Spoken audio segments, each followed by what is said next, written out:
दिवस उपलक्षे मु एक कविता आवृत्ति करने को चाहूँगी। यार शीर्षक ହେଉଛି साधारणतंत्र दिवस। भारत मातार संतान मु वीर एई माटी रे 75तम जनराज्य दिन पाळुची पताका तले। विद्यालय मोर बालीचंद्रपुर श्रेणी अटई पंचम। केते जे आनंद आसुअछि मने प्रफुल्लित जनमन।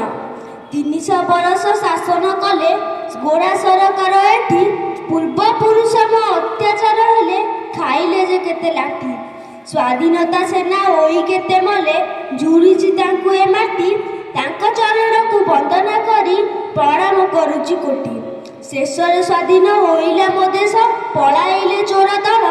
तिरंगा पताका आकाशे उड़ाई मनरे दियई बड़। रंजिता गुरुमा कहूथिले तरे संविधान विषय रे आंबेडकर लेखिले याकु श्रेष्ठ अटे पृथ्वी रे। आमरी बलरे आमे शासित केते सम्मान कथा।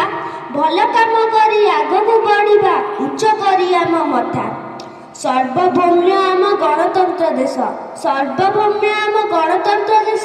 समस्ते समान एठी मजबूत करिबा भारत को आम कष्ट सही पड़ी उठी। देश पाई आमे गौरव करिबा। देश पाई आमे गौरव करिबा। प्राण देबा हसी हसी तार सेवा पाई शपथ करिबा आमे जे भारतवासी। ता सेवा पाई शपथ करिबा आमे जे भारतवासी।